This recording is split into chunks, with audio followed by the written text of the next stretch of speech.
What is up guys, Blue Spooky here, and just wanted to remind you that if you guys end up enjoying this video, please be sure to like, share, comment, and subscribe.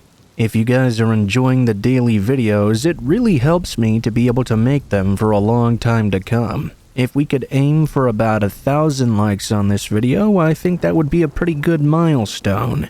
If you guys have any thoughts about the stories in this video, please be sure to leave them in the comments below, as reading your guys' thoughts on the stories is always my favorite part of doing these videos.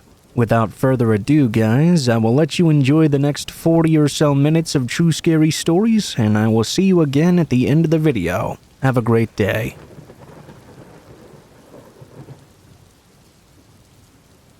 About a year ago, I was asked if I wanted to play some online MMO by one of my friends. At the time, I didn't know just how much trouble a game would be able to cause me in real life. Let me start out by saying that I haven't ever really been an avid gamer. I wasn't even aware you could have in-game chats with people. I didn't know what to do really. I wanted to give this online gaming thing a try though, since all my friends said it was so much fun. I joined a fairly large guild, and some veteran players were kind enough to show me the ropes. Thanks to everyone's help, my character grew, and I ended up enjoying my new gaming experience. One of the best players was this guy named Masaru. He seemed to be a pro or something. He was amongst the highest rated in our guild, and boasted about his armory of rare and difficult to obtain items. He seemed to have all the rare and best stuff, and everyone looked up to him. Masaru seemed to care about me the most. I don't know if that's because I was the only girl on the team or what. He helped me raise my level and gifted me loads of cool weaponry and armor that he said he didn't need anymore. Everyone in the guild was surprisingly close to one another. They had regular Skype calls after they were done gaming and even met up in real life as well. We used Skype to speak to one another while we played. Eventually, we exchanged email addresses as well. Most of the members lived in Kanto and Kanai. I lived in Hokkaido, so I never attended any of those offline meetings. It was just too far for me to go. There were too many meetings for me to attempt to go to any of them as well. Just too frequent.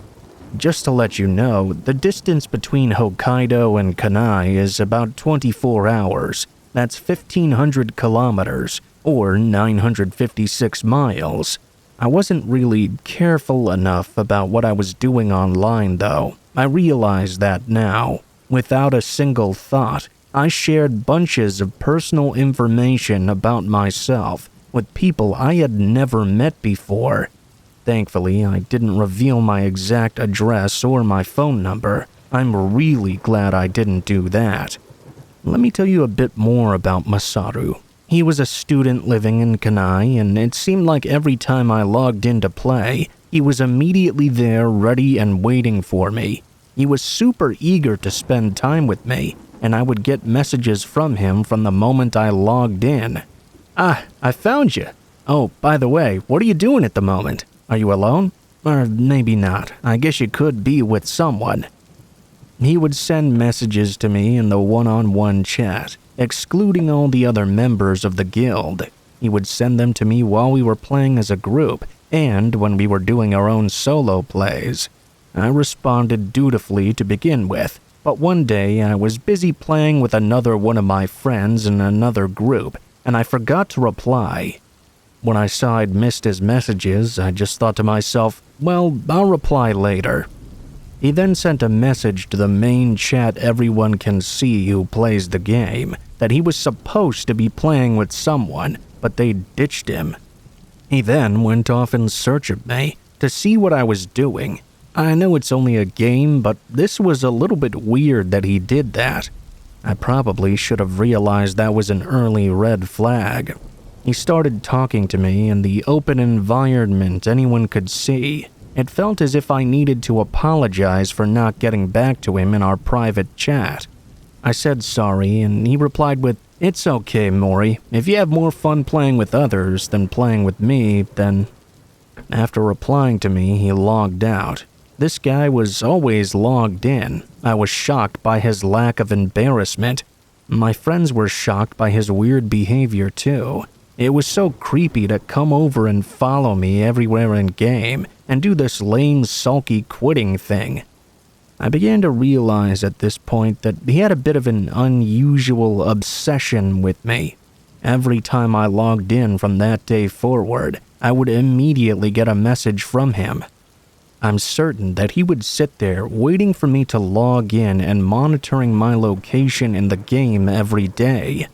Needless to say, this was very unsettling behavior. I didn't feel like dealing with him for a while, so I planned on turning the game off and giving it a break, not logging on for a couple of weeks or so. Well, after a day at best of not having logged on, I got an email notification to my phone. I bet you can guess who those emails were from. Hey, why haven't you logged in for a while? I feel lonely without Maury. I guess you hate me, but I don't understand. I like you so much. At first, it was just the chat in the game. Now it was getting closer to harassment in actual life. I wasn't interested in Masaru becoming part of my private life. On top of it all, he was a college student and I was a fully working adult. I didn't really have time to deal with someone who seemed to have endless hours of free time.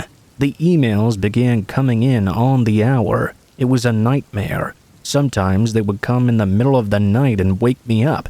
Other times he'd spam me hundreds when I was away at work or on a break. It was way too much.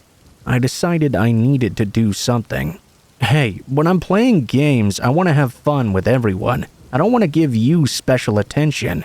I had no intentions of doing that, and if you felt that way, I'm sorry, but I have no special feelings for you, and I want to make that clear.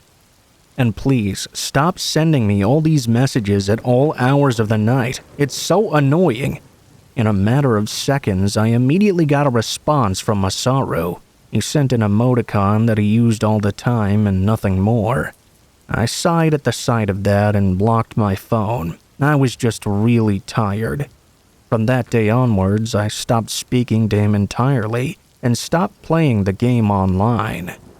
I just couldn't enjoy it anymore.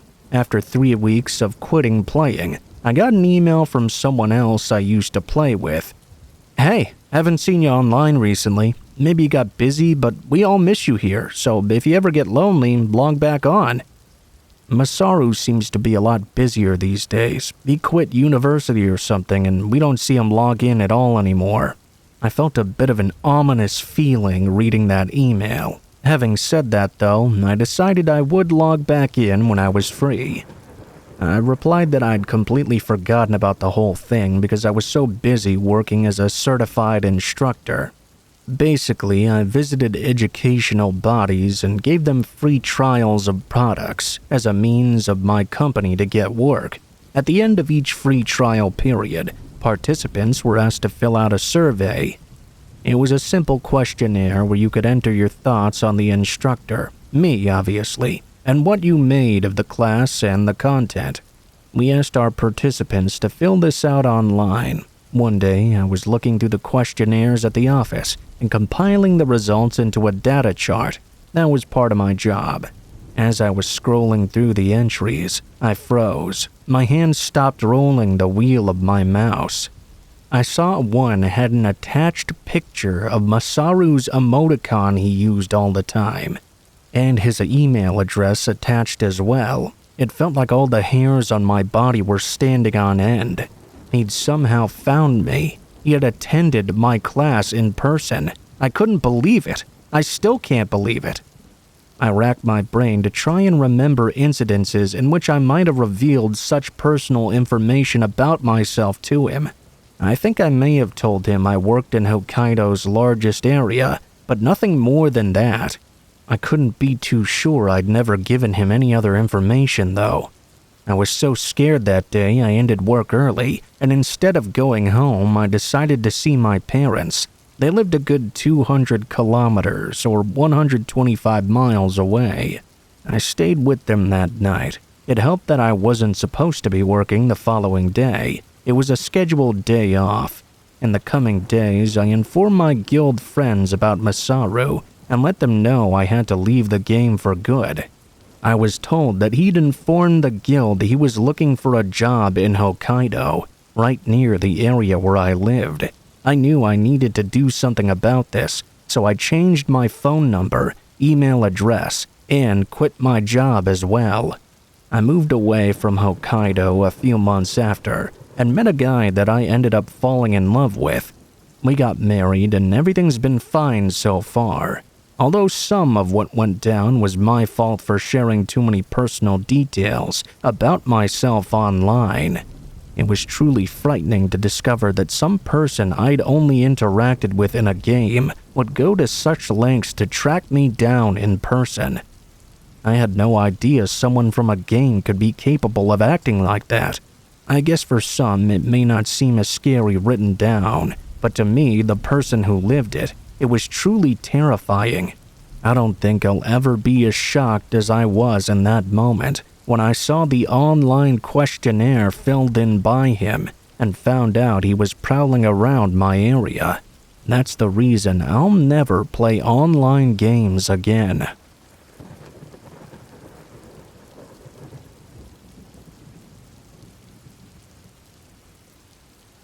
I was driving home from work pretty late one night.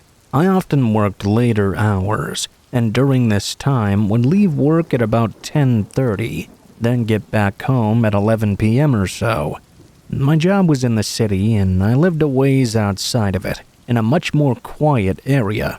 After leaving my job, I would take a freeway back for most of the drive, and then exit onto a highway.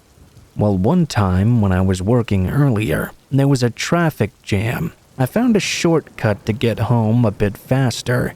It was a few more turns, but no stoplights at all, and in my opinion, much easier driving. Or, at the very least, driving that I liked better. Depending on traffic, it could be slightly faster or slightly slower. On a night like this, when there was virtually no traffic on the freeway because it was so late, it was probably a slower route. But I was in the habit of driving the shortcut already. The habit had started when I worked earlier shifts and got off when the roads were busy. On this night, I was taking these back roads to my house. These roads were very quiet, with some woods and occasionally the quiet neighborhood or person's house off to the side. I was probably about 10 minutes away from my own home. The roads I was driving on were really quiet, so I wasn't expecting to see any other vehicles at all. This was exactly how I liked it, really. It made for easy driving. As I was going down a straight spot in the road, I noticed something up ahead. There was what looked to be some kind of construction going on. As I got closer, I saw many orange cones and a person holding a sign on the right. It was one of those stop signs that lights up, and a construction worker holding it directs traffic to where they're supposed to go. There was a man in an orange vest holding the sign and standing on the side of the road. This was a one-lane road. There was a lane for traffic going in the opposite direction as well. However, the lane had been blocked off by two orange construction cones that were there. I began to slow down as I got closer. When I did, I was starting to wonder what exactly was going on here. There was only one person that I could see, the guy holding the sign, and no other construction workers at all, other than the few cones spread out. I didn't see any kind of work being done either. Still, I didn't pay all that much attention. I was tired from a long day at work and just wanted to get home. I slowed my car down. I came to a stop as the man held the stop sign up, and when I did, the man holding the sign started walking into the middle of the road, right in front of my car. I remember he was about average height and had long dark brown hair. When he started walking over to my car, I started to really wonder what the hell was going on here. The guy stopped about a foot away from my vehicle, directly in front of it. He was just kind of staring at me, not saying anything or communicating in any way. I was sitting there with what must have been a puzzled look on my face. I saw the guy looking back behind my car and saw something else out of the corner of my eye in my side mirror. I looked back. I saw another man, this guy obviously not a construction worker. He emerged from out of the woods on the side of the road. It was really bizarre. But even more strange was that this man was holding what appeared to be a baseball bat and was quietly approaching my car from behind. He was about 50 feet away if I had to guess. I wondered to myself, what on earth was happening here? I just wanted to drive away. It seemed there was no real construction going on at all. The whole thing looked like a trap. The guy holding the sign was still there, stopping me from going forward. I rolled my window down just a crack and asked what was going on. The man didn't answer me. The other guy with the bat was still approaching from behind, and now getting much closer. I knew I needed to get out of there right now. I put my car into reverse and backed up. As I did, the man with the bat was less than 10 feet away. I veered to the left extremely fast and swerved away from the man holding the sign. He tried to get back in front of me and block my path again, but he was not fast enough. I drove away as I ran over the orange cones. Luckily, they were the smaller kind. As I sped away from the area, I saw the two men now standing together in the middle of the road. I felt lucky to have narrowly escaped that situation. Before I got home, I called the police and reported what I'd seen. I'm guessing by the time an officer got there, though, the men were already long gone. I continued to drive that same route home, even after that experience. It was just so routine that I didn't want to change it.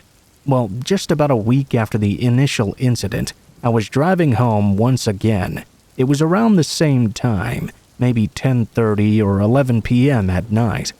I came up to just about the same part on the quiet road, and I could not believe my eyes. I saw the very same guy in his construction clothes, holding the stop sign again. The two cones were on the road in the exact same spot as before. How could this be happening? It was literally the exact same situation as the week prior. This time, though, I didn't slow down at all. I sped up. As I got closer, the man went to take a step into the road and started waving his arm to try and stop me. I pressed on the gas even harder. The man had to jump out of the way, and I mowed down the two small orange cones they'd put out. I kept driving as the man stood on the other side of the road. I called the cops once again.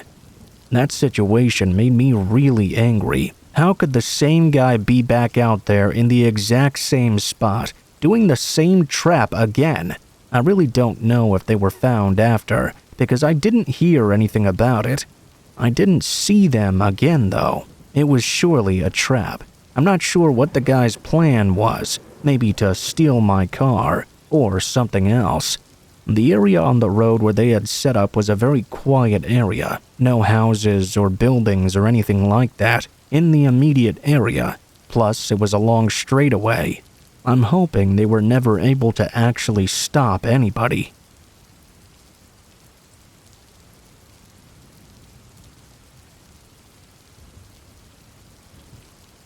A few years ago, my husband was laid off, so I began working part-time to help out until we could get back on our feet.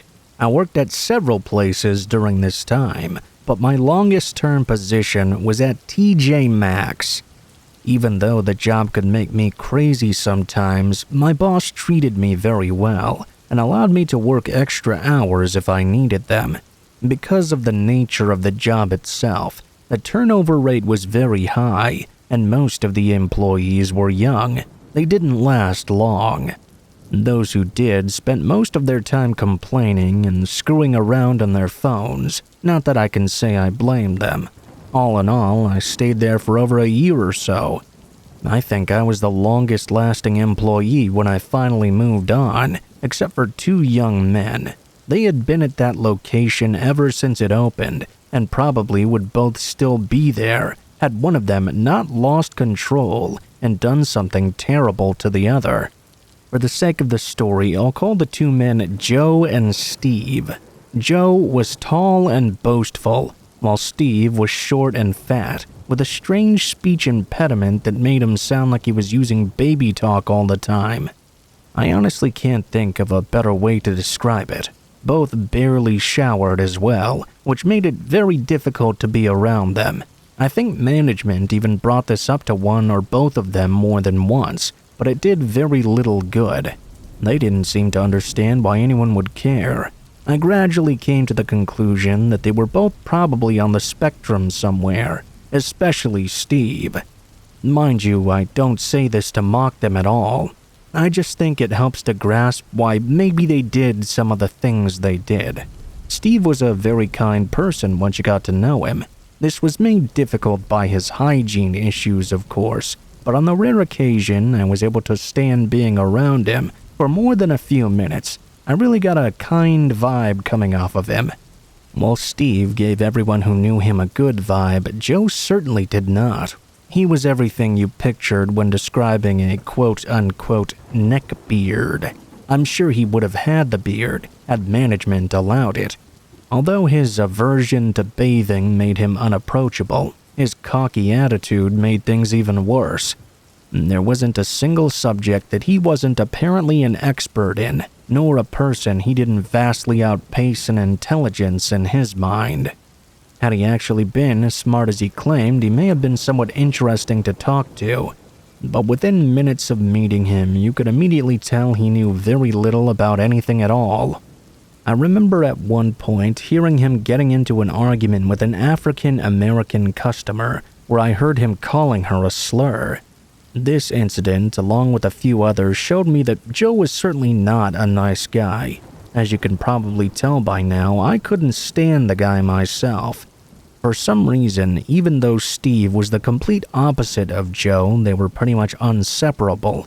I suppose when you feel unable to navigate the world around you, it's comforting to be friends with another person just as lost as you are. As sweet as Steve could be, his inability to sometimes grasp the norms of society could really bite him in the butt. For instance, I hadn't been working with him long before I noticed how much he loved pretty girls, especially their hair. I remember one specific occasion where he really lost himself and started touching and sniffing a girl's hair. Luckily, she had an autistic son of her own and realized he meant no harm. After a discussion with the manager, it was decided to move him to the back where he wouldn't have to interact with people. He didn't mind it much, though. In fact, before long, Joe got moved to the back too, after his aforementioned clash with the African-American customer. I guess this is the point in the story where I should address the event that led to Joe losing his job. It wasn't something that anyone could see coming. Steve and I were in the back discussing a stalking issue when he made a certain comment I really didn't like. The subject involved the race of a customer, if you get my drift. I'd had enough of all his crap and called him out on it. A sneer grew across his face and he said something to the effect of, "Shut your mouth, you fat cow." That was when something surprising happened. Steve interjected himself and told Joe to leave me alone. They started fighting. Witnessing the argument between these two best friends was a bit disorienting. Steve was really getting the upper hand on him though, which made me chuckle a bit. That made Joe furious. He lunged at me to attack me. Steve placed himself between us, but Joe didn't lose a step at all. He shoved Steve onto the floor. He then grabbed his best friend and began pummeling him mercilessly. He continued beating him in the face until a few other employees managed to pull him off and threw him into a rack of clothes. Now his face showed it all. He knew he'd screwed up and nothing could save him. With an indignant smirk, he stood up and dusted himself off. Steve was curled up on the floor crying. Joe actually had the audacity to spit on him. We all stared back in shock as he turned and walked out the back door of the store. Now that the immediate threat was gone, I went over to Steve to check on him. He had a bloody nose and a badly bruised face, but thankfully that was about it. He had curled up into a ball almost as soon as the attack began. I figure that's what saved him from being injured even more. It was so sad the way Steve kept wiping the tears from his cheeks and saying it wasn't right what Joe was saying, because we were all supposed to be friends here, and friends don't talk like that. It was very heartbreaking. The decision was made not to call the police in the end. Once he'd gotten all his anger out, Steve was back to his regular kind and caring self. He didn't want Joe to go to jail. The rest of us were just happy that jerk was finally gone for good. Joe obviously knew he was fired because he never returned or contacted anyone at the store. A new person was eventually hired to take up Joe's spot, and we never brought up the incident again. As far as I'm aware, Steve is still working there to this day. I left about 6 months after, when my husband was called back to work. In spite of all the times I complained about his hygiene and stubbornness, I sort of find myself missing Steve sometimes. His simple view of life really made him especially kind, and as complicated as it could be, I wish more people were like him. Maybe the world would be a little bit nicer to each other if they were.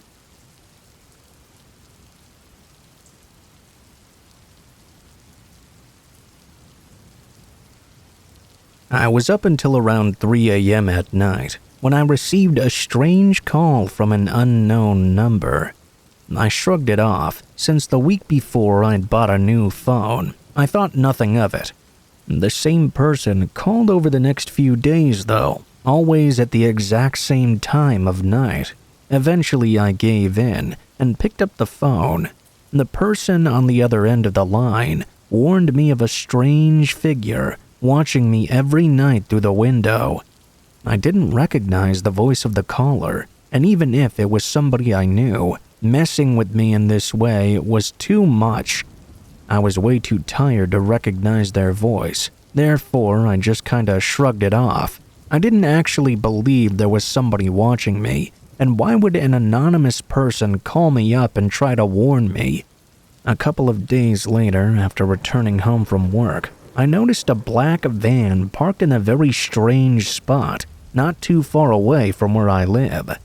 The reason I thought it was weird, though, was because the van was parked in such a way that anybody who looked out through the windows could possibly peer into my bathroom.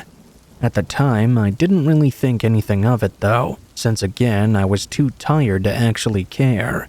2 nights later, I received a phone call again. The person on the other end said, "The very memory of my face will cause a manifestation of my being in the future. You will be asleep in bed, and I'll be there watching over you. When you wake up, you'll not be able to move any part of your body. When the doctors eventually find you, they won't see me, but you will. I'll see you too, forever. I'll see ya." After that strange call, I decided to go to the police and ask them if they knew anything about other strange calls happening around town. The police said nobody but me had reported any such thing from an unknown number. After that, I decided to move out, as I didn't want to risk my own life. At that point, whether it was a prank call or not, it was just something I did not want to risk with all the strange events going on. Once I left, nothing like that ever happened again.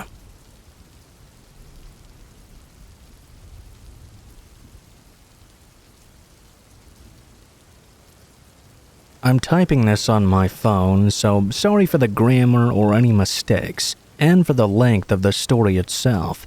I know most other stories shared are a bit longer, so I don't know. Sorry, I just wanted to share my own. Well, I say it's mine, but maybe that isn't strictly true.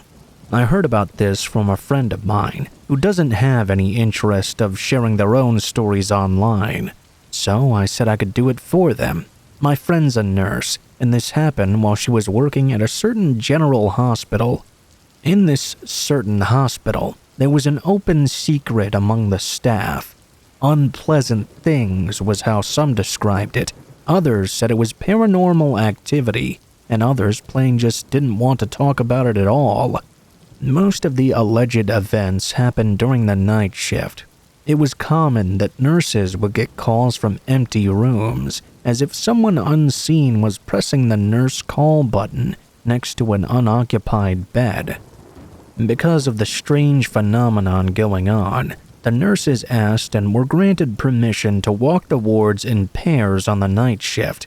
This is my friend's experience of what happened when she was working the night shift that night. She was doing her rounds of the wards with a colleague when they got to a room they knew was unoccupied. Since they had been called, though, they were duty-bound to go in and check it out. They arrived at the empty room, and before they even walked into it, they knew they would find it empty. They were right, of course. They scanned the room as per the rules. It was only when they were about to turn to leave when my friend noticed something that was certainly out of place. She looked down toward the floor for some reason, and that was where she spotted something sticking out from below the curtain. The curtains were attached to rails that ran along the ceiling, the type that could be pulled to separate space for patients, a sort of room divider, if you will. There, just creeping under the curtain, in the gap between the floor and the bottom, appeared to be someone's hand. It was grasping and searching for something. My friend said the hand looked unwell. The two nurses had just looked over every inch in the room, and there had been no one in there. They were seeing something their eyes couldn't believe, and their minds could not explain. My friend isn't the squeamish type at all. I mean, what nurse is? She kept her cool and pointed out the disembodied hand to her colleague. They both quickly and calmly exited the previously unoccupied room and went back to the nurse's station. Her colleague, who by the way was her senior in every sense of the word at work and in age, told her not to worry about what she had just seen. What did she mean by that? Don't worry? Who wouldn't worry about seeing something as strange as that? My friend pressed her colleague for an explanation of what they had just seen. Reluctantly, her colleague shared some information. It said that disembodied earth-colored hands were spiritually signs of organ failure. Did they see some manifestation from a previous patient? It gives me chills to imagine seeing that grasping hand underneath the curtain that might have belonged to a previous patient who had passed away. Maybe it was a spirit trying to get the attention of the nurses in their final moments, but who can really say?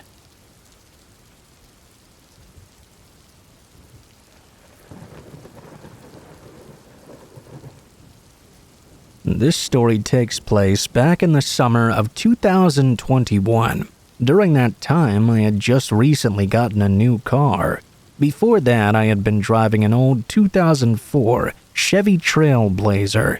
If you don't know, that's an SUV.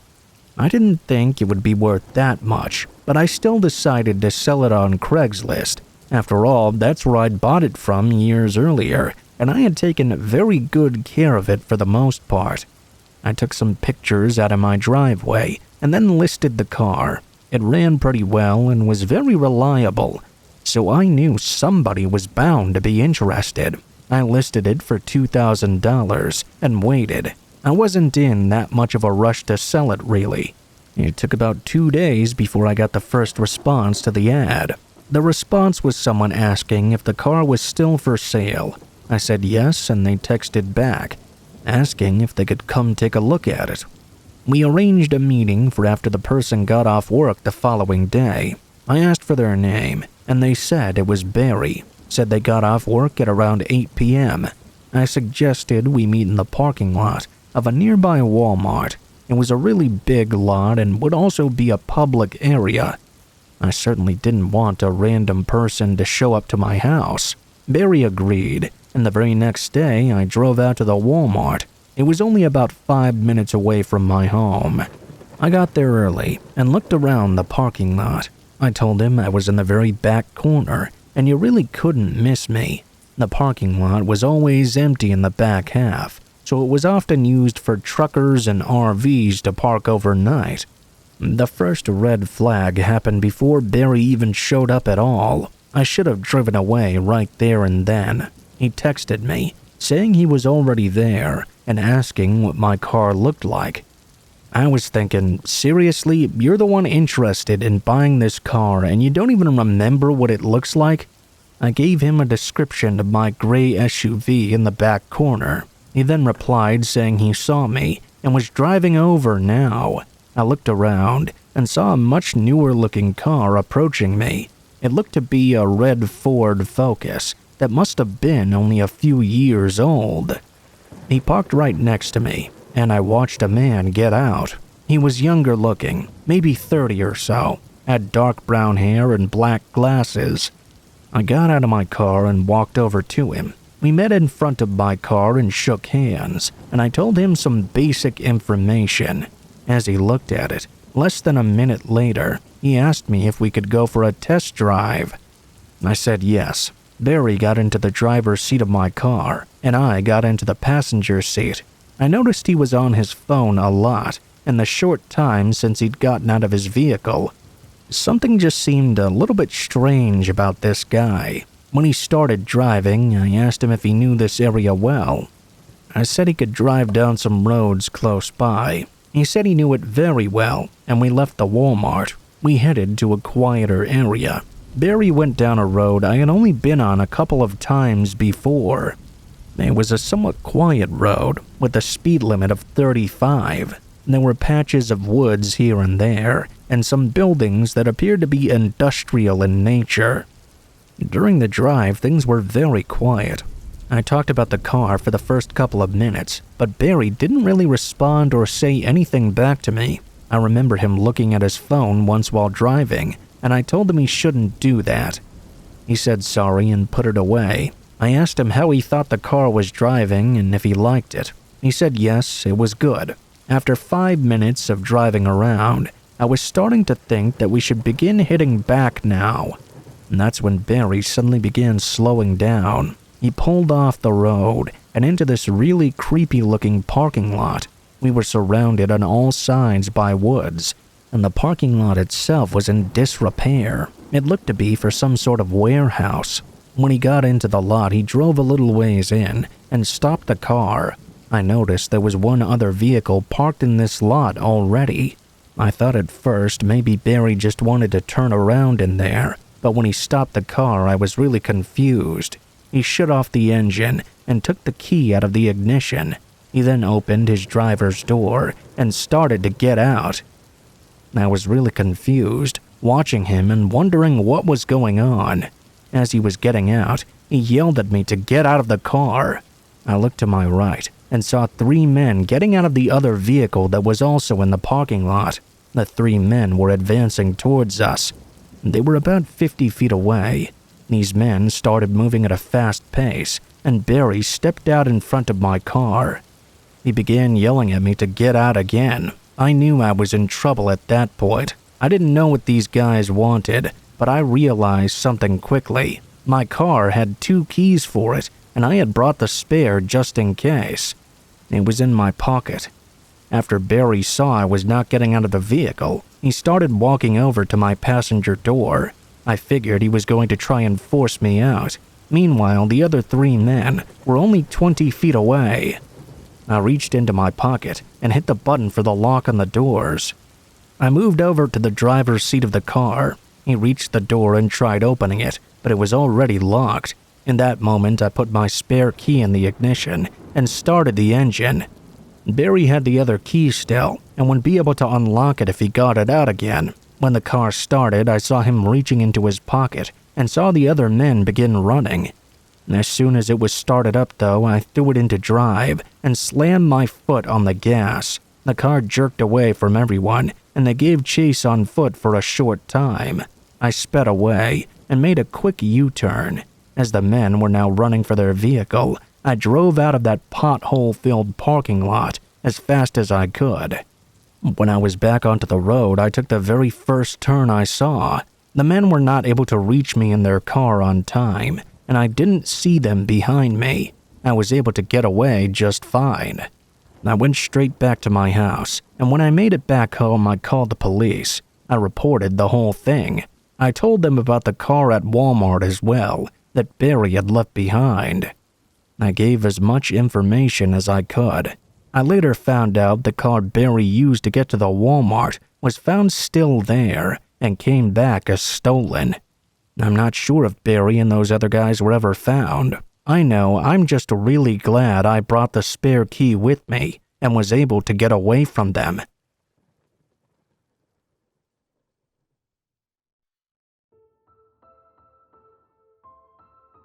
What is up, guys? Blue Spooky here. Thank you guys so much for watching, especially if you made it this far to the end of the video. If you liked the video, please be sure to like, share, comment, and subscribe if you feel so inclined. If you have any feedback for me as well, be sure to leave that in the comments below the video. If you guys have a story you'd like to send in, or if you'd like to contact me for any reasons, there will be links to my social media in the description below the video, including my Facebook, Gmail, and Twitter accounts. Go ahead and send me a message on any of those, and I'll try to get to you as soon as possible. If you do decide to send in a story, please be sure to include in the tagline what the name of the story is if it has one, what type of story it is if it has one, and how you'd like to be credited in the description below the video. Please make sure to include as much detail as you feel comfortable with and try to use as much proper grammar as possible to make sure you have the highest chance of appearing in a future video. Overall, I think that's pretty much it for now, guys, so thank you so much for watching, and I hope you guys have a great day.